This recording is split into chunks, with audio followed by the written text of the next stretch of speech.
Bonsoir à tous. Je disais encore bonsoir à tous. C'est un grand plaisir de vous avoir ce soir, cet après-midi. Je sais que nous nous sommes dépensés pour être là dans une journée qui est marquée d'abord par cette pluie. Et nous savons qu'aujourd'hui c'est lundi. C'est une journée qui n'est pas facile pour beaucoup d'entrepreneurs, beaucoup d'entre nous. Nous savons que nous avons des occupations professionnelles qui font que la journée de lundi soit naturellement une journée trop surchargée parce qu'il y a des rapports à faire, parce qu'il y a des projections hebdomadaires à faire.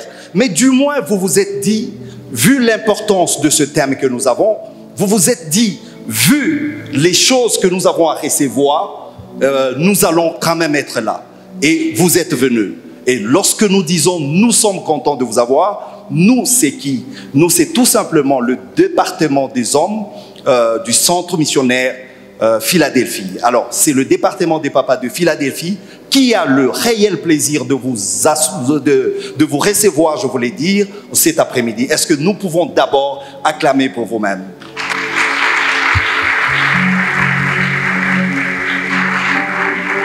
Oui, ça fait beaucoup de bien, ça fait vraiment du bien d'être dans une assemblée remplie d'entrepreneurs parce que nous sommes là pour avoir de la lumière dans ce que nous entreprenons déjà, dans ce que nous faisons. Alors, sans plus tarder, nous allons juste ouvrir notre conférence et nous avons commencé par dire d'abord le mot d'excuse parce que indépendamment de notre bonne volonté, il y a le climat qui nous a surpris, il y a la pluie qui s'est invitée aussi dans cette conférence. Eh bien, tout ce que nous avons à dire, c'est merci Seigneur parce que c'est un signe de bénédiction, n'est-ce pas? Alors, sans plus tarder, nous allons incliner nos têtes en prière et avec beaucoup de respect, nous allons inviter notre papa, le pasteur Timothée qui va ouvrir notre rencontre d'aujourd'hui, qui va ouvrir cette conférence.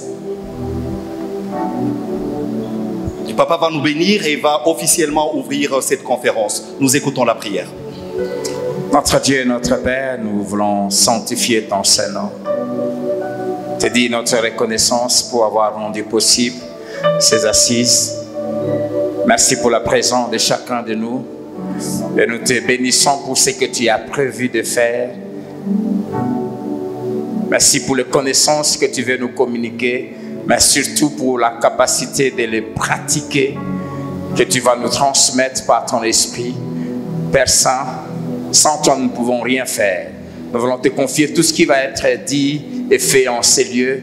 Et je prie pour une seule chose, que tout soit pour la gloire du nom de Jésus et pour notre édification. Permets que, Seigneur, qu'il y ait un avant et un après cette soirée.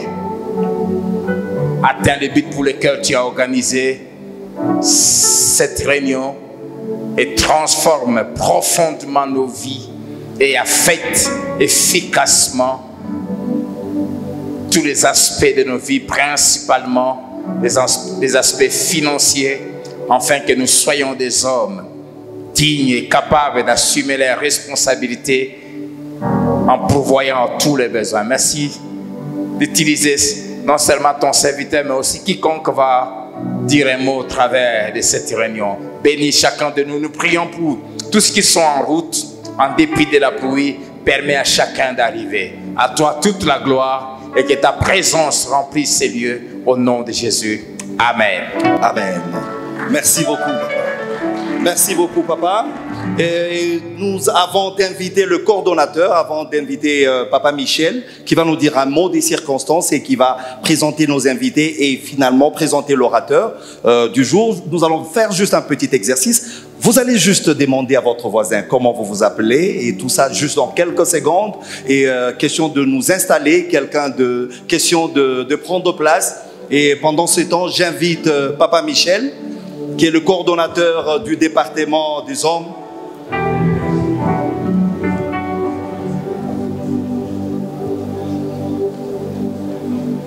En fait, je pense que... Est-ce qu'on est là?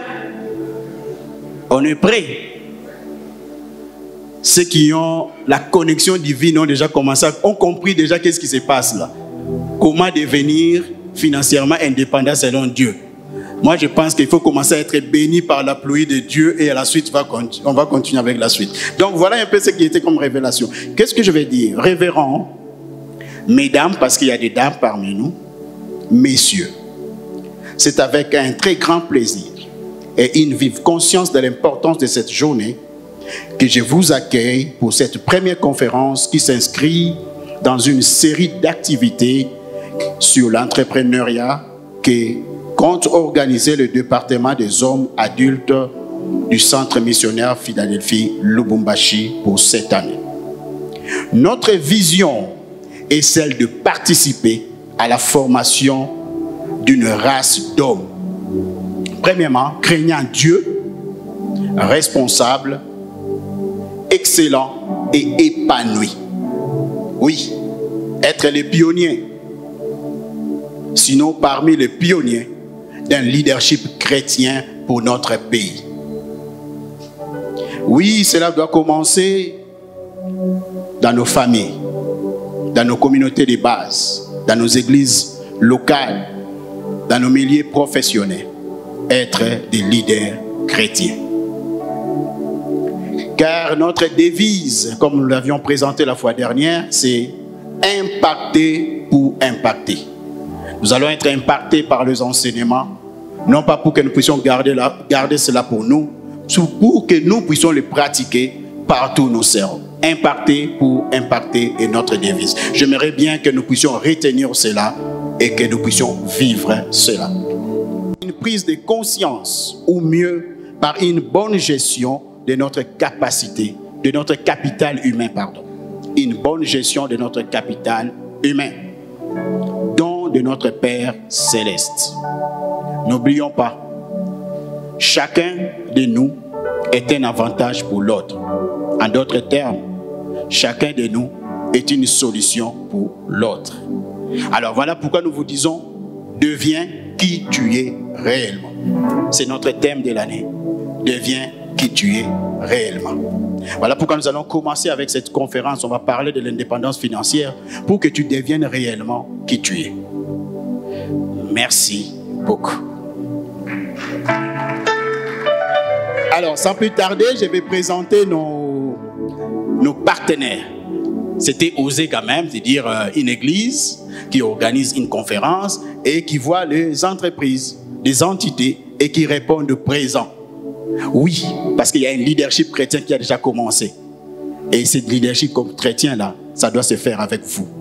Nous avons ici la présence de M. Francis Kilala, qui est le directeur provincial ou le chef d'antenne du guichet unique, que nous prions de s'élever.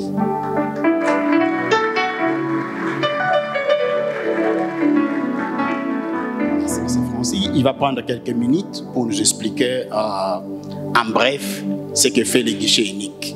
Ensuite, nous avons M. Gaylor Famba, qui est le responsable corporate des entreprises et des entreprises publiques de Equity BCDC.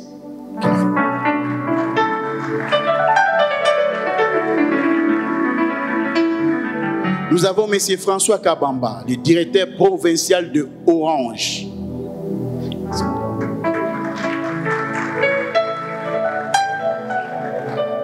Nous attendons l'arrivée de M. Narcisse de l'ANADEC, qui va être là aussi avec nous. Alors, nous allons vous présenter, avant de passer à l'orateur du jour, la personne qui a fait en sorte que ces départements existent et qui pilote ces départements de loin par ses conseils, par ses idées. C'est notre pasteur, notre père de l'église, le pasteur Timothée Mbengela, le pasteur responsable de l'église Philadelphie à Lubumbashi.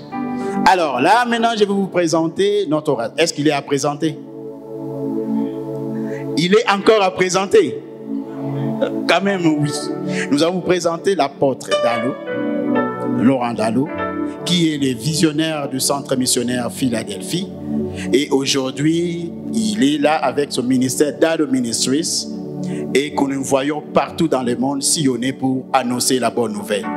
C'est une fierté pour nous Et pour nous, c'est un grand-père. Nous allons demander à l'apôtre Dallo.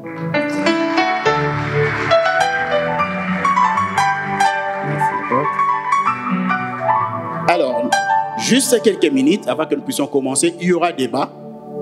Vous allez poser vos questions, mais permettons-nous, nous tous là, de comprendre un peu qu'est-ce qui se passe au niveau du guichet unique. Juste quelques 2 minutes. Les guichets uniques, ils vont nous dire comment ça se fait. Parce qu'en fait, nous sommes en train de quitter le secteur informel pour aller vers le secteur formel.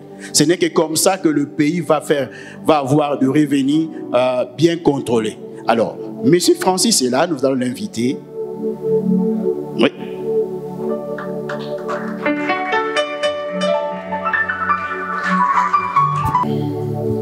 Bonsoir à tous. C'est Francis Kilala, comme l'a si bien dit Papa Michel. Le guichet unique vous remercie de pouvoir l'associer. Je vais parler de la création d'entreprises. Le guichet unique a été mis en place dans le cadre de l'amélioration du climat des affaires. Pourquoi l'amélioration du climat des affaires? Parce que pour créer une entreprise avant 2012, c'était un parcours de combattants. C'est ainsi que l'État congolais a mis en place un service qui va réunir toutes les administrations afin que la création d'entreprises soit plus facile dans un temps réduit avec un coût réduit. C'est le bien-être du guichet unique de création d'entreprises. Et pour la création d'entreprises, l'on crée au moins 2 types d'entreprises. La personne physique commerçante et la société. Quelles sont les conditions pour créer une société? Pour créer une société, l'opérateur économique doit apporter les éléments que voici. Les statuts, mais il arrive parfois que l'opérateur n'ait pas les statuts. Comme je l'ai dit au début, le guichet unique, c'était un service de facilitation. Le guichet unique a mis en place le modèle type des statuts dans notre site internet www.guichetunique.cd. Et là, vous trouverez les 5 formes juridiques des sociétés commerciales. À part le statut commercial, il faudrait apporter aussi la preuve de libération du capital social de votre société en constitution. Actuellement, avec l'acte uniforme sur le droit des sociétés groupements d'intérêt économique, l'on peut déposer le capital social à la banque et la banque vous donne un accusé de réception. Au-delà de la preuve de libération du capital social, l'on demande la demande écrite qu'il faudrait déposer auprès de l'antenne afin de vous formaliser. Au-delà de la demande écrite, la pièce d'identité du responsable, selon la forme juridique que vous avez opté. Tout dépend. Si vous avez opté une société à responsabilité limitée, ça sera le gérant. Si vous avez opté pour une société par action simplifiée, ça sera le président. Si vous avez opté pour une société anonyme, ça sera les DG ou bien l'administrateur général. Au-delà de cela, il faudrait apporter la déclaration de souscription et de versement. Et puis aussi le spécimen des signatures du président ou bien du directeur ou bien du gérant. Et puis aussi, il faudrait apporter aussi la déclaration sur l'honneur de la personne qui représente la société. Et puis, le coût est de 80 $ plus les frais bancaires. Actuellement, avec 80 $, vous quittez les secteurs informels pour les secteurs formels et vous créez votre société en dehors de 3 jours. Mais cependant, les 3 jours parfois ne sont pas respectés parce qu'il y a certains services de l'État qui traînent avec le document. À l'occurrence, souvent, c'est la DGI pour donner le numéro d'impôt et puis l'économie nationale pour donner le numéro d'identification nationale. Mais en dehors de ces 2 services, dans les 3 jours, vous avez déjà votre société. Donc, on vous remet le RCSM, les statuts modifiés, les statuts notariés. Vous avez le numéro d'affiliation à la Caisse nationale de sécurité sociale, le numéro d'affiliation à l'Institut national de préparation professionnelle, le numéro d'affiliation à l'ONEM. Le tout, c'est dans les 80 $, ni plus ni moins. C'est parce que c'est pour favoriser la création d'entreprises et pour quitter les secteurs informels pour aller dans les secteurs formels. Je pense que ça passe au moins. Je peux évoluer.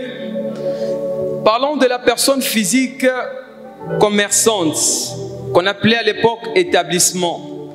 Pour créer une personne physique commerçante, actuellement, l'on demande la pièce d'identité de la personne qui crée. À part la pièce d'identité, un contrat de bail. Le contrat de bail, tout simplement pour attester que là où vous louez, réellement que vous êtes occupant, vous voulez occuper tel local.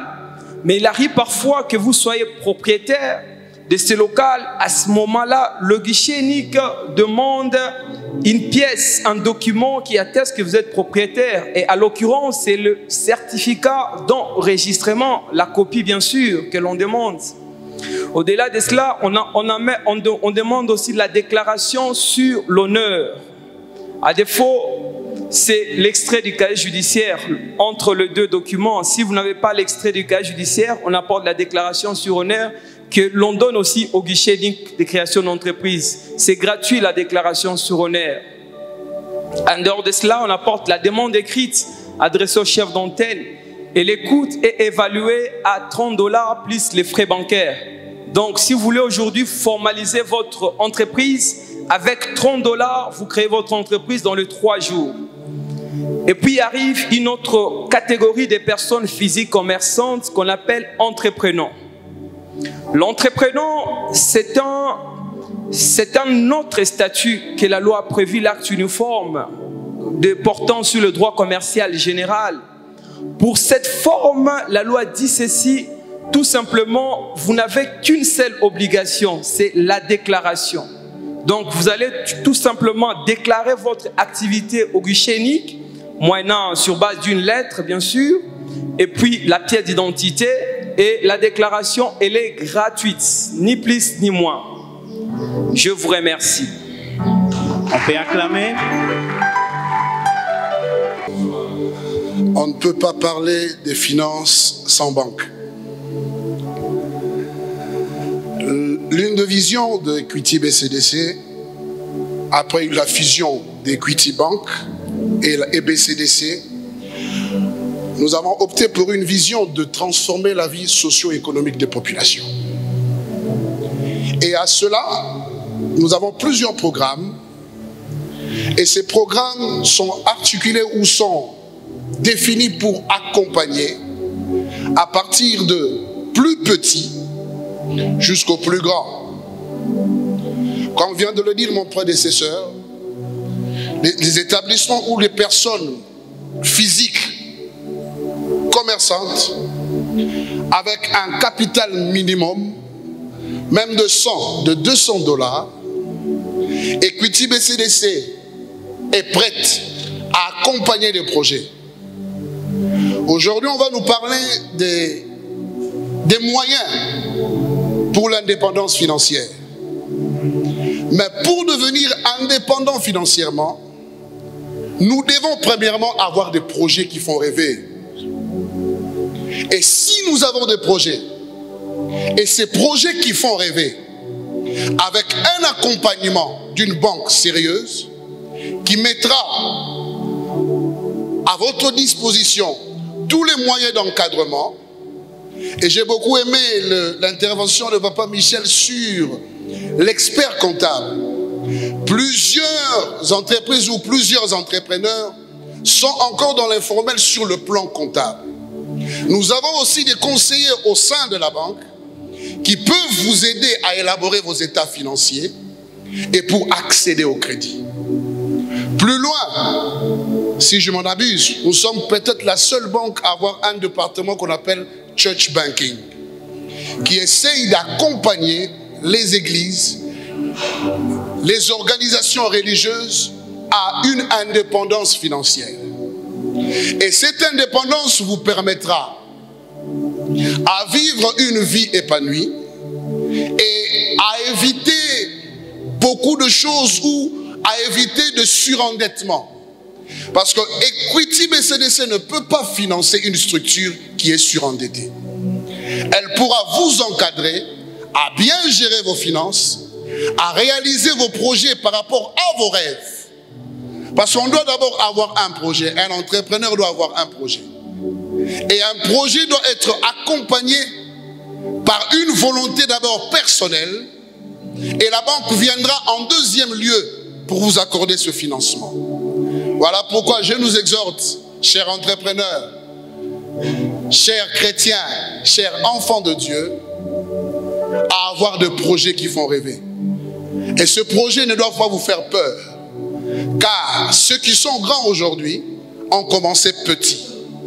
Je vous remercie. Waouh! Nos interventions, les interventions de nos invités avec M. François d'Orange.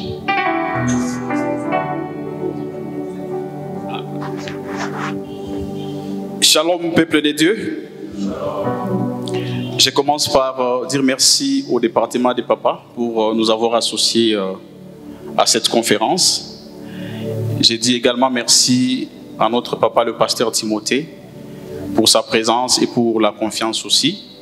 Et aussi à notre papa, l'apôtre Roland Dallot, qui est présent au milieu de nous. Et à vous tous et vous toutes qui allez nous écouter ce soir, je vais dire que Dieu vous bénisse. Ici, en dehors d'être directeur d'Orange, j'aimerais ajouter encore un petit détail par rapport à ce que je suis.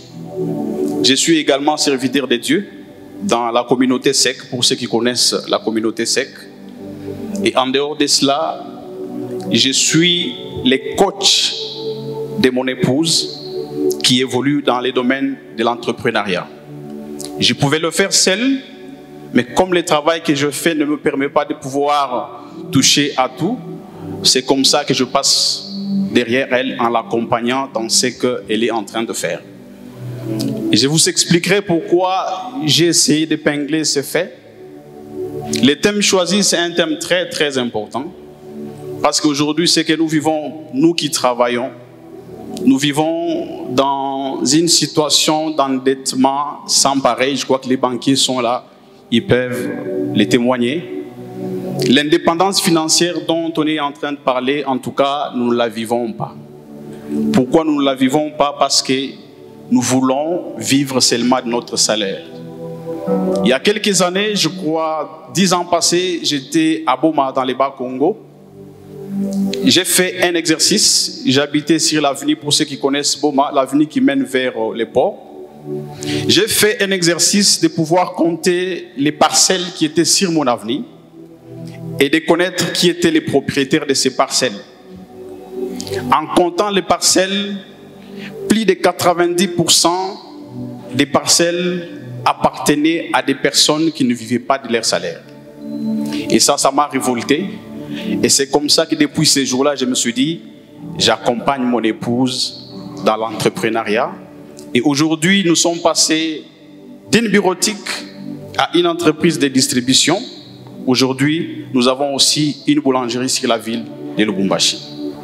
Ici, je dis ceci, c'est pour révolter quelqu'un. Parce qu'on ne peut pas devenir riche en travaillant pour quelqu'un.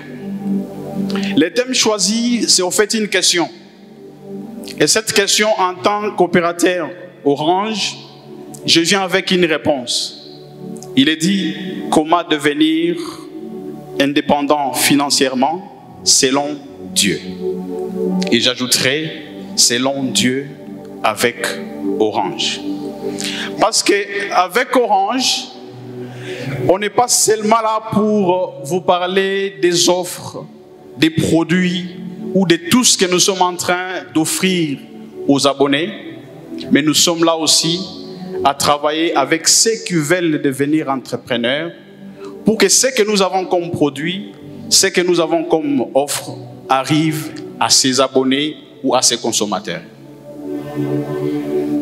À tous ceux ou à toutes celles qui sont appelés à devenir entrepreneurs, j'aimerais informer ce soir que nous avons des contrats que nous donnons à ceux qui sont prêts. Vous avez créé votre entreprise au travers des guichets uniques. Vous avez eu l'accompagnement des banques, dont notamment la BCDC.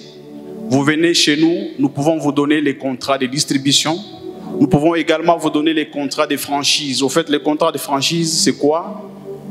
Tout ce que vous voyez qui est fait dans nos shops, on peut vous le donner. Vous le faites en tant que partenaire et vous avez vos commissions. Et ici, j'aimerais terminer par un témoignage.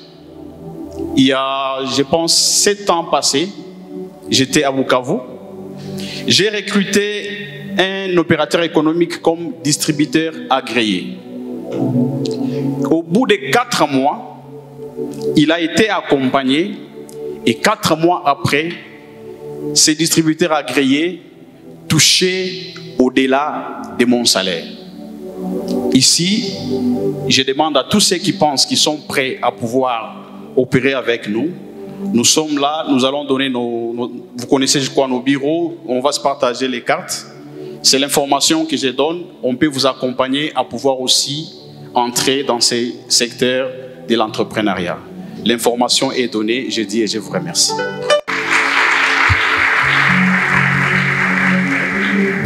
Serrez vos ceintures. Comment devenir indépendamment, financièrement indépendant selon Dieu. Nous allons donner la parole à l'apôtre Dalo qui va nous parler maintenant.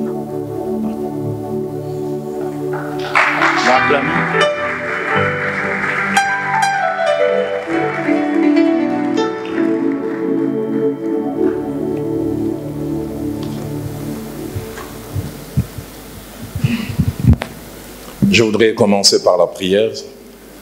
Seigneur notre Dieu, merci de nous réunir, principalement autour de ta parole, elle qui est source de sagesse et de toutes sortes d'intelligence, afin que nous puissions retirer quelques principes qui vont nous servir de guides et qui vont nous orienter. Merci pour l'accompagnement de ton esprit, selon que ta parole dit sans moi, vous ne pouvez rien. Bénis ces moments, qu'ils servent à ta gloire et à notre édification. Au nom de Jésus, Amen. Que Dieu soit béni. Je voudrais d'abord dire merci à Dieu, mais merci aussi au pasteur Timothée et aux responsables d'avoir pensé à notre petite personne pour que nous soyons ces canaux par lesquels ces sujets très techniques va être partagé. Alors vous allez vous rendre compte que j'aurai moins de termes techniques, je serai plus biblique, c'est mon domaine. En introduction, j'aimerais vous proposer 3 portions des Écritures. La toute première, c'est le livre des Proverbes au chapitre 16, au verset 20, qui justifie un peu l'exercice de ce soir. Proverbe 16, au verset 20e.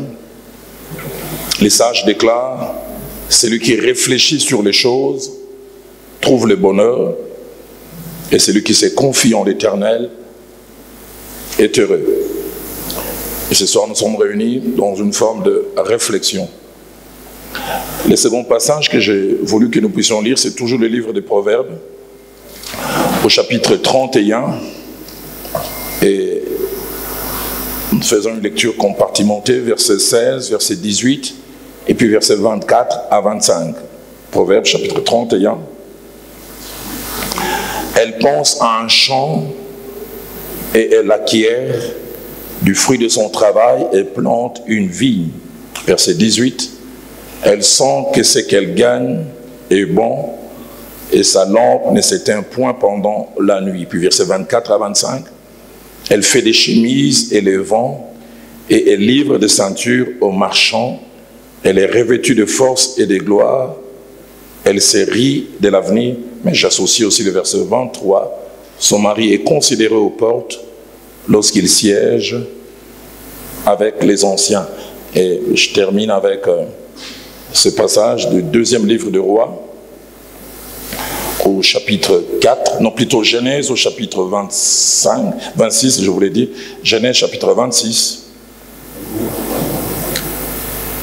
J'ai lu en 2 temps. Du 1er au 4e verset, et puis je lirai aussi du verset 12 au verset 13.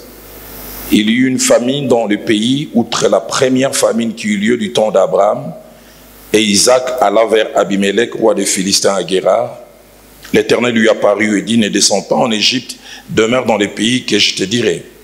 séjourne dans ces pays si je serai avec toi, et je te bénirai car je donnerai toutes ces contrées à toi et à ta postérité, et je tiendrai les serments que je fais à Abraham ton père. Je multiplierai ta postérité comme les étoiles du ciel, et je donnerai à ta postérité toutes ces contrées, et toutes les nations de la terre seront bénies en ta postérité. Versets 12 et 13.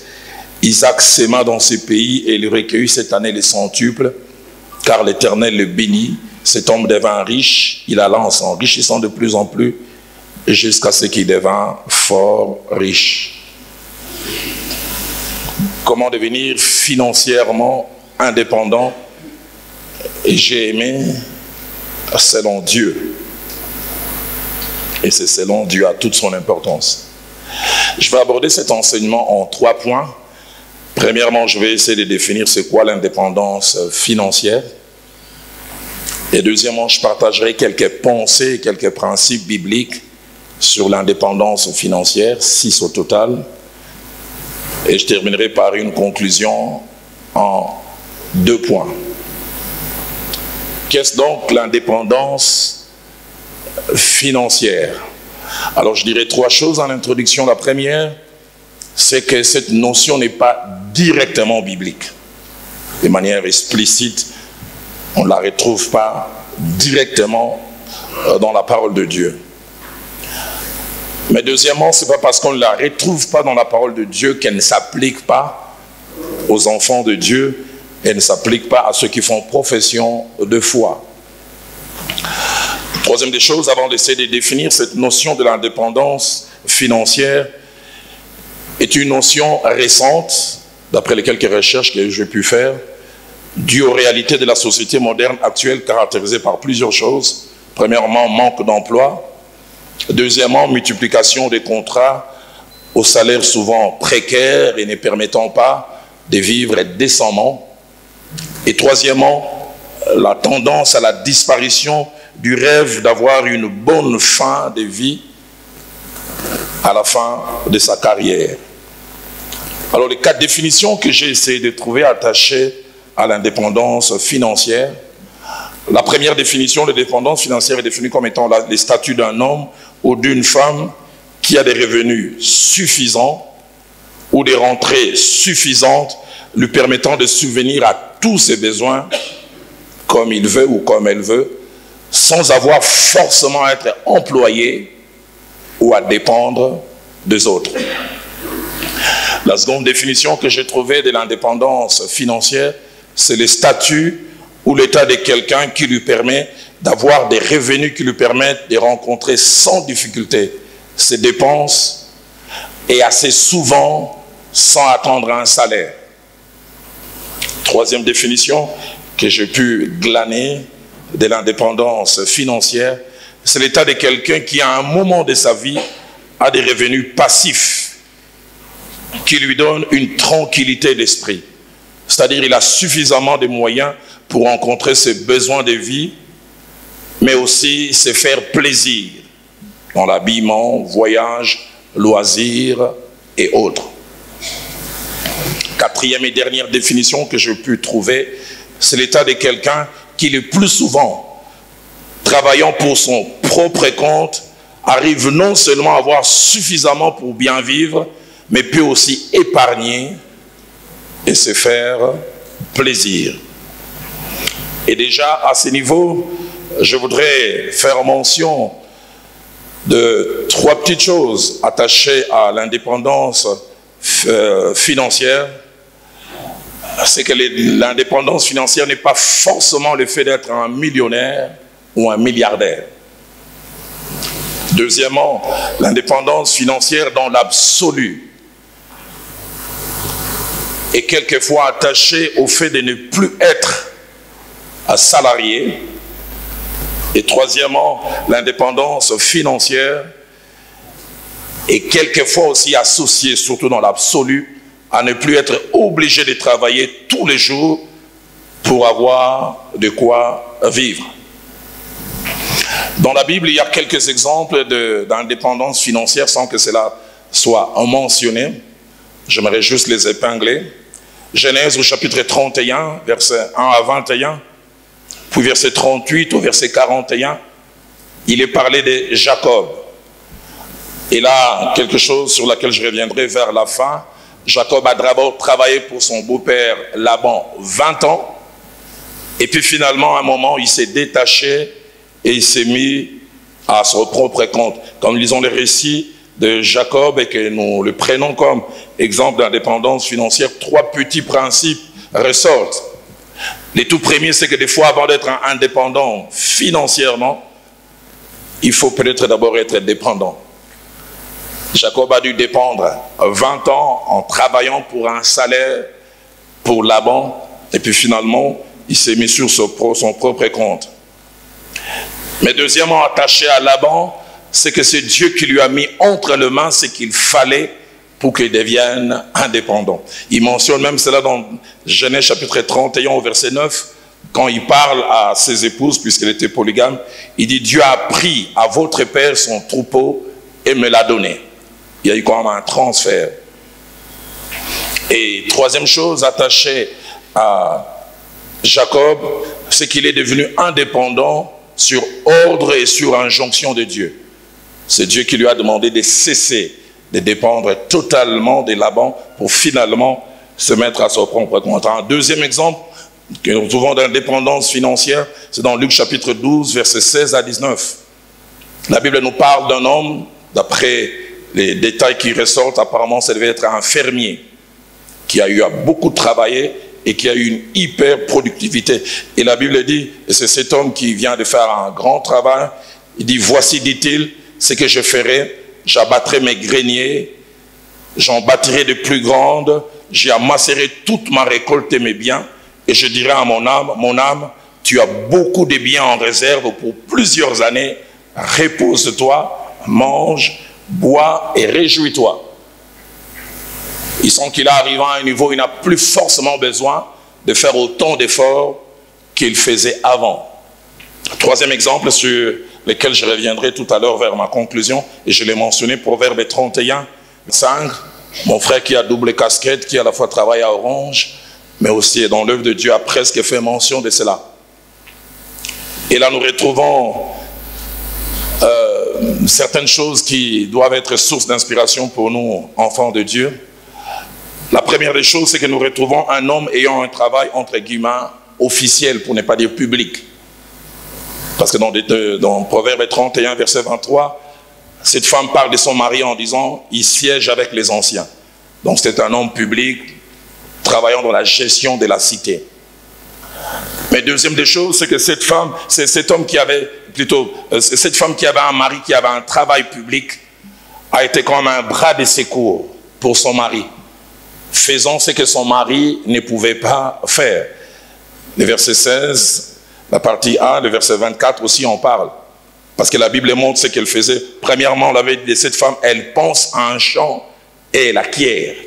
Son mari fait un travail public, mais elle est dans l'entrepreneuriat. Du fruit de son travail, elle plante une vigne. Elle est encore dans tout ce qui a trait à la terre. Et le verset 18 montre combien elle est satisfaite de ce qu'elle est en train de faire. La Bible dit, elle sent que ce qu'elle gagne est bon. La version française courant dit même, elle constate que ses affaires vont au bien.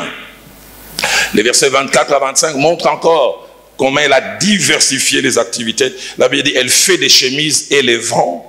Elle livre des ceintures aux marchands. Et j'aime bien la conclusion au verset 25, la partie B. Il est dit, elle s'est rie de l'avenir. Son mari a des rentrées officielles, mais elle a des rentrées qui viennent par toutes sortes d'activités qu'elle fait. Elle peut regarder, je peux dire avec son mari, l'avenir avec beaucoup de sérénité. Alors cela m'amène au deuxième point, pensée et principe biblique sur l'indépendance financière. Avant de toucher les 6 pensées que j'ai pu voir et découvrir, j'ai voulu mentionner 4 petites choses. La première, c'est que la Bible formellement n'est pas d'accord avec la forme extrême ou absolue de l'indépendance financière qui cache l'idée de ne plus travailler. Pourquoi? Parce que plusieurs passages de la Bible montrent que Dieu encourage au travail. Genèse chapitre 3, verset 19. Quand nos premiers parents, Adam et Ève, ont fauté, l'Éternel a dit, c'est à la sueur de ton visage que tu mangeras du pain. Dans 2 Thessaloniciens, chapitre 3, au verset 10, l'apôtre Paul écrivant à ces gens qui faisaient partie de cette ville où il a implanté une église, il dit, lorsque nous étions avec vous, nous vous disions expressément, si quelqu'un ne veut pas travailler, qu'il ne mange pas non plus.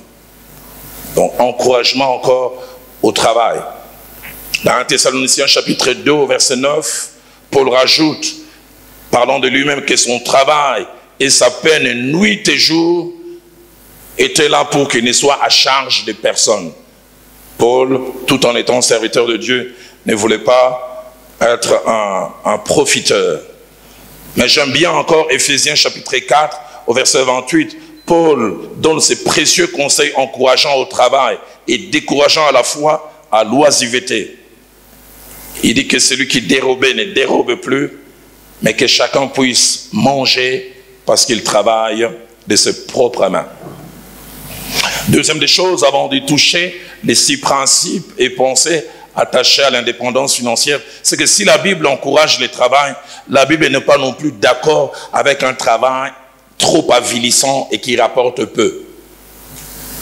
Avilissant, qui amortit rapidement. Dans Psaume 127, au verset 2, le Seigneur par la bouche de David dit, en vain vous vous levez matin, vous vous couchez soir, et dit, vous mangez le pain des douleurs. Le pain des douleurs. Et il dit, il en donne autant à ses bien-aimés pendant leur sommeil. Quand on parle de sommeil, on ne veut pas forcément dire qu'il ne faut pas se lever pour travailler. Mais il veut simplement dire, il donne à ses bien-aimés quand ils ne font pas autant d'efforts. La version française courant dit, vous peinez à gagner votre pain.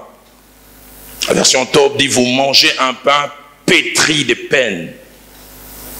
C'est vrai, l'aspect labeur est attaché, mais un labeur proportionnel. Pas une forme d'exploitation des fois extrême. Comme il arrive souvent, j'ai vu des gens qui ont la possibilité de bien payer quelqu'un, bon ou domestique, qui travaille du 1er au 30, on lui paye $20. On lui paye 30. Ça, c'est vraiment ce que la Bible dit, le pain de douleur.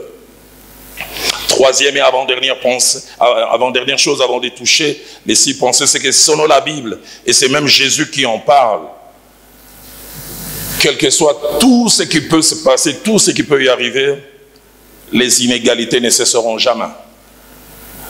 Il y aura des riches, mais il y aura aussi des pauvres. Dans Matthieu 26, au verset 11, Jésus-Christ lui-même dit, vous avez, d'autres versions disent, vous aurez toujours des pauvres avec vous. Ce n'est pas un souhait, c'est juste un constat. Quatrième et dernière chose, c'est que tout en n'étant pas totalement contre la forme d'indépendance extrême attachée aux finances, les passages que nous avons lus nous montrent que Jacob, la femme de Luc, plutôt des Proverbes 31, ainsi que le monsieur de Luc 14, ont eu à expérimenter une indépendance financière, et combien d'autres personnes dans la Bible nous voyons qui ont eu à vivre ces choses. Alors cela m'amène à la première pensée biblique attachée à l'indépendance financière. La première pensée biblique pour expérimenter l'indépendance financière, c'est de savoir pratiquer les contentements. Savoir pratiquer les contentements. Lorsque nous parlons du contentement qui est longuement mentionné dans la parole de Dieu, 4 idées principales sont cachées derrière. La première, c'est l'appel à adapter ses besoins à ses revenus. J'adapte mon style de vie, j'adapte mon standing de vie par rapport à mes revenus. Cela m'enlève toutes sortes de pressions.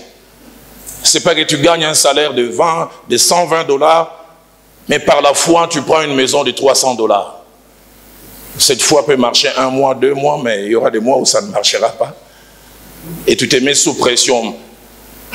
Mais tu ne te fais pas mal si tu as un salaire de 120 $, et tu dis pour que ça ne pèse pas trop, allez, mon loyer ne doit pas dépasser les 1 tiers. Je cherche une petite maisonnette de 50 $, et ça me permet de tenir. Donc, appelle à adapter ses besoins ou ses dépenses par rapport à ses revenus. Deuxième chose, attaché au contentement, le contentement demande à trouver sa joie et son bonheur dans ce que l'on gagne.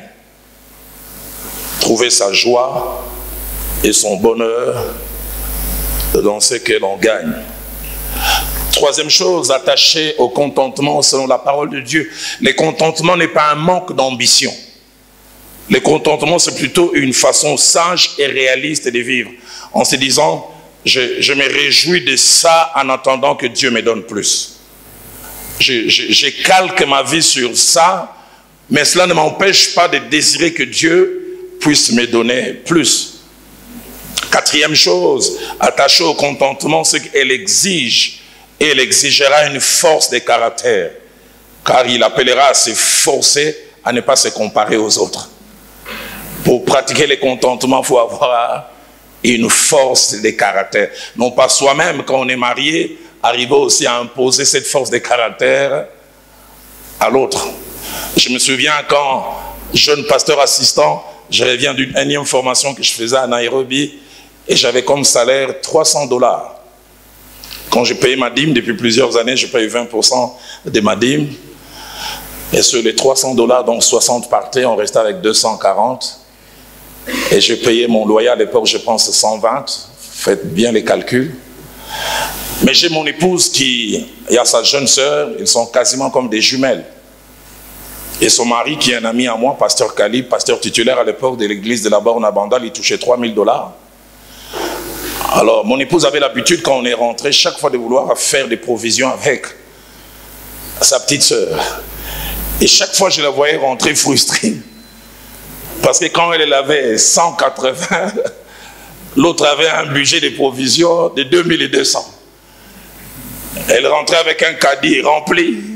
Elle disait, mais Viviane, pourquoi tu ne prends pas? Et chaque fois que je la voyais rentrer comme ça, je dis, on risque d'avoir des problèmes. Tes provisions, tu les feras désormais seul. Parce que si tu les fais avec quelqu'un qui n'a pas les mêmes revenus que nous, on risque d'avoir des problèmes. C'est pour cela que je dis, pour pratiquer les contentements, ça exige une force de caractère. Force de caractère, on vit avec les autres. On peut voir les autres mener un certain standing de vie. Et si on n'a pas la force de caractère, on risque de faire certaines choses. Allez, les grandes vacances arrivent et tout le monde va à vacances à Dubaï. Et ton épouse te dit, mais nous-mêmes à Kasumbalé, ça ici, on ne va pas. Vos revenus ne permettent pas. Et comme je l'ai trouvé sa joie dans ce que l'on a, en attendant qu'on puisse avoir plus. Dans Luc au chapitre 13, au chapitre 3 plutôt, pardonnez-moi, au verset 14, nous voyons Jean-Baptiste qui enseigne sur les contentements. Jean-Baptiste est en train de faire de baptême et plusieurs personnes viennent. Et les hommes en armes viennent. Et ils lui demandent, comment devrions-nous pratiquer notre foi? Écoutez ce que Jean-Baptiste leur dit. La Bible dit, des soldats lui demandaient, et nous, que devons-nous faire? Il leur répondit, ne commettez ni extorsion, ni fraude. Quand j'ai lu ça, j'ai dit, bon, déjà à l'époque ça existait. Hein. Ni extorsion, ni fraude envers personne. Et il leur dit, contentez-vous de votre solde. Ne faites pas de votre arme un moyen pour arrondir les fins du mois. Comme un ami a dit un jour, il a rencontré un militaire à 3 h du matin qui lui a demandé tous les documents. Il a montré des cartes de baptême.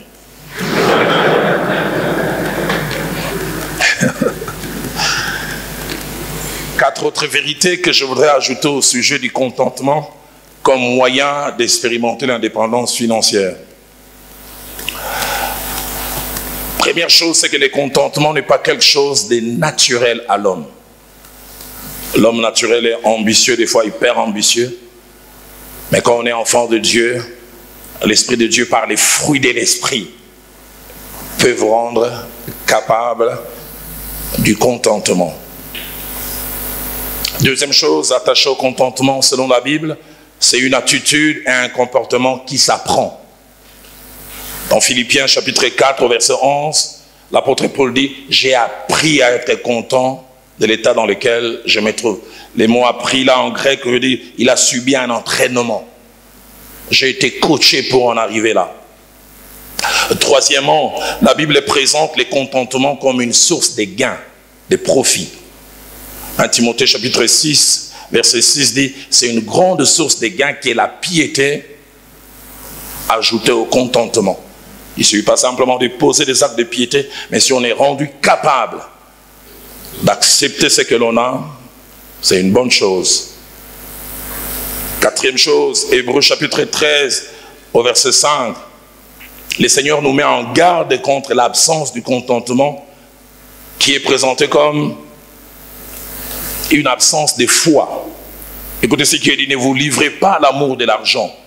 Contentez-vous de ce que vous avez. Car le Seigneur lui-même a dit, je ne te délaisserai point, je ne t'abandonnerai pas. Deuxième façon, selon la Bible, de vivre et d'expérimenter l'indépendance financière, elle est un peu liée à la première pensée, c'est savoir sur le chemin de la vie définir ses priorités et s'y attacher. Définir ses priorités et s'y attacher. Lorsque nous parlons des priorités, nous parlons de ce qui est et doit être fait en premier à cause de sa valeur. Deuxièmement, lorsque nous parlons des priorités, nous parlons de ce qui dans l'ordre doit venir en premier à cause de son importance. 5 petites vérités attachées aux priorités que nous devons apprendre à définir et à nous y attacher.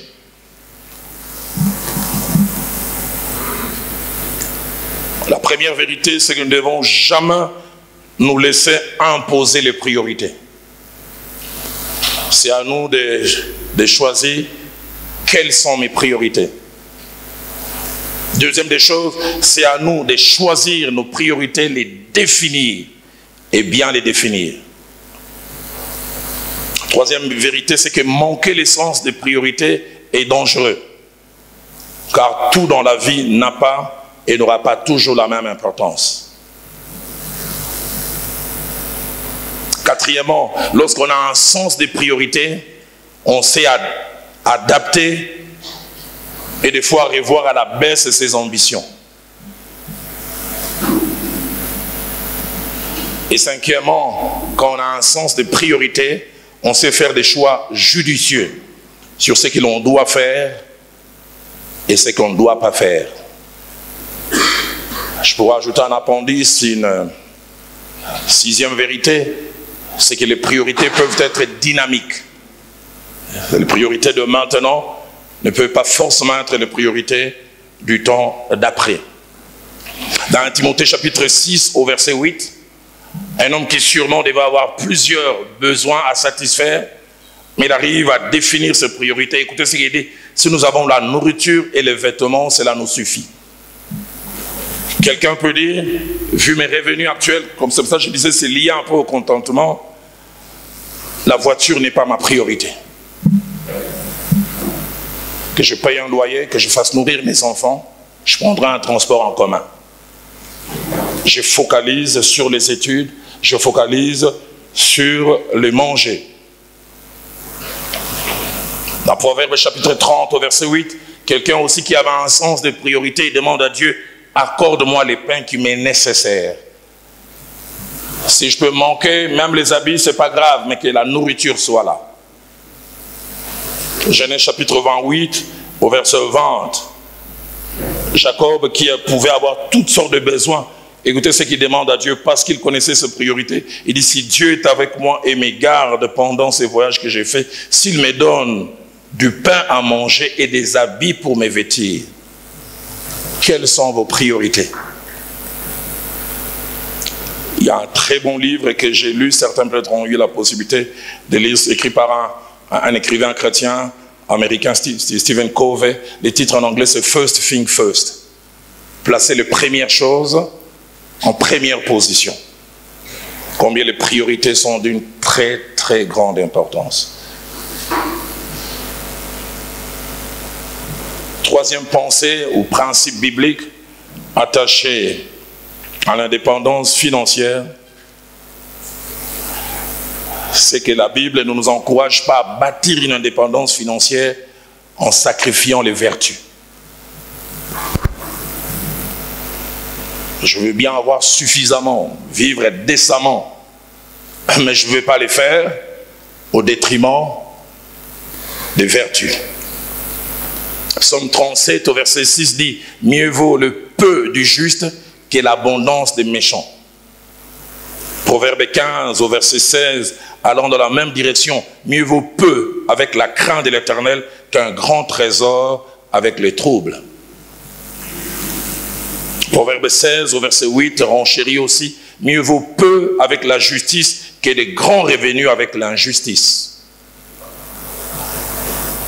Proverbe 13 au verset 11 ajoute aussi, la richesse mal acquise diminue, mais celui qui amasse peu à peu l'augmente.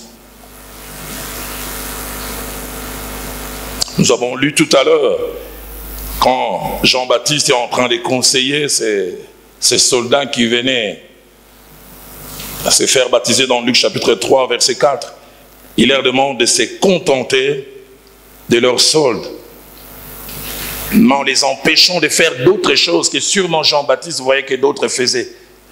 Il dit, ne commettez ni fraude, ni extorsion,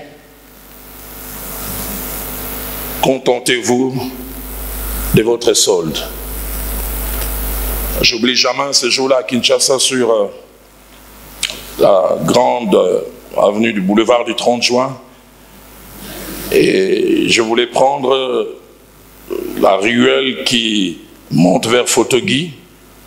Et à plus de 200 mètres, j'ai changé de bande et j'ai clignoté. C'était vers 12h30. Et juste, j'arrive devant là, un policier des roulages sort. Oh,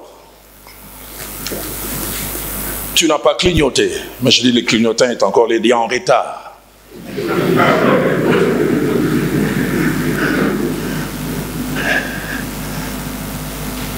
Et puis il passe de l'autre côté, j'étais un peu gentil, certains les empêchent de monter. Il dit, on doit aller au bureau. Il y a grave chef à l'égalité Yangoyo. Et ma Bible était à côté, je le vois, il me regarde 2-3 fois. Et puis il me dit, j'ai dit, mon angle pas été.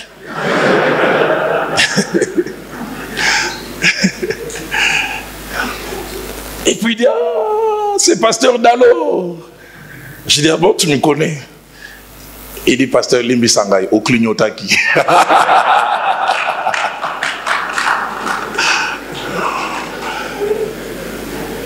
Ces jours-là, j'ai pensé, si je m'appelais Makengo, si je n'étais pas Dalo. Et ce que j'ai appris après m'a en plus choqué. Il dit, j'aimerais te dire la vérité, je suis en tenue, mais je ne suis pas censé être sur la route, je suis secrétaire. J'ai demandé à manger à mon patron, il dit, toi avec la tenue, tu meurs de faim. Va sur la route, et se disait, la première personne que je vais voir sera ma source de nourriture. Et la première personne, c'est Dalo. Et je lui ai dit, est-ce que c'est nécessaire de faire ça? Et je lui ai demandé, tu as besoin de combien pour manger? Il a dit 5 000 francs. Je me suis lui avoir même donné 30 000. Je dis, vis honnêtement.